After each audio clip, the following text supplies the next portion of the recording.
There are some great recordings out there that are trapped on cassette tape. To rescue them, I'm going to show you my preferred method for turning tapes into MP3s. Now there are dozens of ways to do this, but I like this one because it's free and it's fast. First step, make sure you're dealing with a recording that you can't easily buy on CD or MP3. Check eBay, check iTunes, but avoid the hassle of converting if you can. Next, find a tape deck. In the best case scenario, you can find one like this one that has RCA outputs and is in good condition. An old Walkman will do too if you're not too picky. Now figure out how the deck is going to connect to your computer. In this case, I have RCA output coming out of the tape deck and a mini jack stereo mic going into the PC. If you have an older PC with a blue line input, that's the preferred way to go. If your computer doesn't have a line input, like this Mac, you'll need to get a USB audio adapter. Don't go overboard. You can find solutions for under $50. Next, install a free program called Audacity, which is available for both Mac and PC. Once that's installed, let's do a sample recording to make sure everything is working. Check up here to make sure that the recording input is set to where the tape deck is connected. If you're using the mic input, turn that mic gain all the way down to line level. Now hit record and hit play on the tape deck, and if all goes well, you should see the waveform of the tape's audio right in front of you. After a few seconds, hit stop and listen back to the recording to make sure it sounds okay.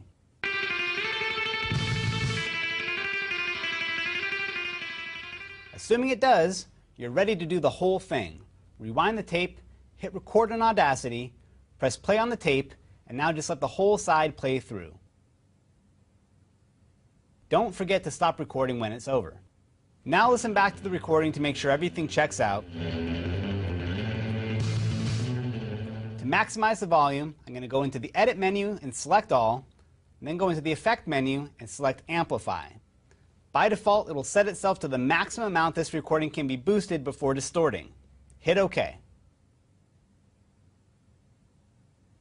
Next comes the real pro move that will cut the project time in half. Instead of individually copying and pasting each song into its own file, we're going to drop markers at the beginning of each song and then export them all in one batch. I'll find the beginning of the first song and click on the waveform to place the cursor there. Then go to the Tracks menu and select Add Label at Selection. Since this is the first song, I'll label it number 1. Now do this for the rest of the tracks, numbering them as you go.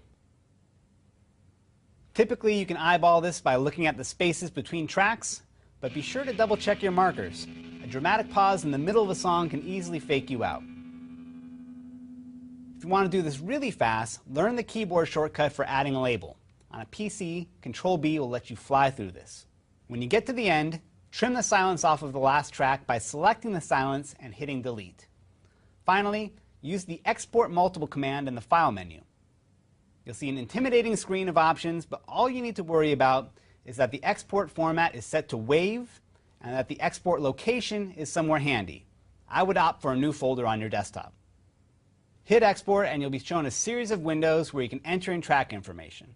I have a better method for adding track information which I'll show you at the end, so for now, make sure that the numbers you labeled each track appear here as the track names. If so, just hit OK on each one of them to close them. Now Audacity will export individual WAV files for each of the tracks you labeled on side A. Now you can flip your tape over and go through the same recording process with side B. Just make sure you pick up the numbering where you left off at the end of side A. Once you have WAV files for both sides of the tape, it's time to start archiving them and converting them into MP3s. Now with a few tweaks, you could have it so that you're exporting MP3s right out of Audacity. For me though, I'm going to make iTunes my last stop so that I can archive my high quality WAV files to CD, convert to MP3, and add track info more quickly. So let's do it. Make a new playlist and name it after your tape. Drag your files onto this playlist to add them to iTunes and wait for them to pull over. Make sure they're in the right order and then right-click on the playlist to burn the files to CD. You'll see options here to burn them as either an audio CD that you can play in a CD player or a data CD where you can copy the files to another computer. Either one is fine for the job of archiving, so it's up to you. Burn it, label it, file it away. Now to convert these to MP3, go into the iTunes preferences, open the import settings, and make sure that the import format is set to MP3 at whatever quality you want. Hit OK and go back to your playlist, select all of the tracks, right-click and select Create MP3 Version.